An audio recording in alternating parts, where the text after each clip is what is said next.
Hello guys, welcome back to our channel. In today's video, I'm going to show you how to fix Snapchat location filter. If you're having trouble with Snapchat's location filter, try these steps to fix it. First, you need to enable location services. What you have to do is press the Snapchat like this, go to the app information and look out for the permissions and tap on the location as well and tap on the allow only while using the app.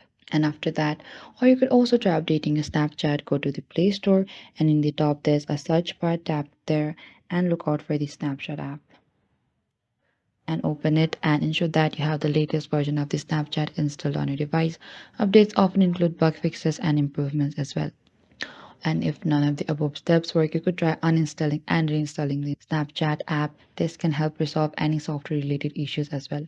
And if the issue persists after trying these steps, there may be a more complex problem with the device or the Snapchat app. In that case, you may need to contact Snapchat support for further assistance. This is it, guys. Thank you for watching this video. I hope I could help you on how to fix Snapchat location filter. Do not forget to like, subscribe, and hit the bell notification icon for more upcoming uploads.